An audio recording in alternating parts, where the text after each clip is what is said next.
കാരണം ഞാനിവിടെ വന്ന് പറയുന്നുണ്ടെങ്കിൽ എനിക്ക് അറിയാവുന്ന ആളുകൾ ചെയ്ത കാര്യങ്ങളോ അല്ലെങ്കിൽ ഞാൻ ചെയ്ത കാര്യങ്ങളോ ഞാനിവിടെ വന്ന് പറയാറുള്ളൂ.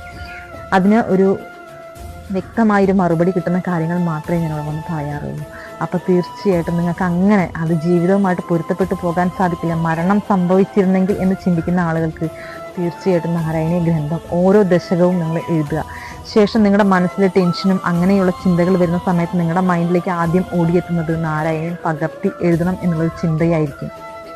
ആ ഒരു മാറ്റം നിങ്ങൾക്ക് ദിവസങ്ങൾക്കുള്ളിൽ അറിയാൻ സാധിക്കുമെന്നുള്ളതാണ്. നാരായണീയം ഗ്രന്ഥത്തിന് ഒരു പ്രത്യേകതയുണ്ട്. അത്രയും മഹത്വമേറിയ ഒരു ഗ്രന്ഥമാണ് നാരായണീയ ഗ്രന്ഥം. അത്രയും പവർഫുൾ ആയിട്ടുള്ള ഒരു ഗ്രന്ഥമാണ് നാരായണീയ ഗ്രന്ഥം. അപ്പം അത് പകർത്തി എഴുതുക എന്നുള്ളത് ആ ഭഗവാന്റെ അനുഗ്രഹം കിട്ടിയ ആളുകൾക്ക് മാത്രമേ സാധിക്കുകയുള്ളൂ. ആ അനുഗ്രഹം കിട്ടിയ ആളായി നിങ്ങൾ മാറുന്നുണ്ടെങ്കിൽ തീർച്ചയായിട്ടും ആ പൊന്നു ഗുരുവായൂരപ്പൻ നിങ്ങളുടെ അരികിൽ ഉണ്ടാവും എന്നുള്ളതാണ്. തീർച്ചയായിട്ടും ഒന്ന് ട്രൈ ചെയ്ത് നോക്കിക്കോളും. നിങ്ങളുടെ ജീവിതത്തിൽ അതിൻ്റെ മാറ്റം നിങ്ങൾക്ക് അനുഭവിച്ചറിയാൻ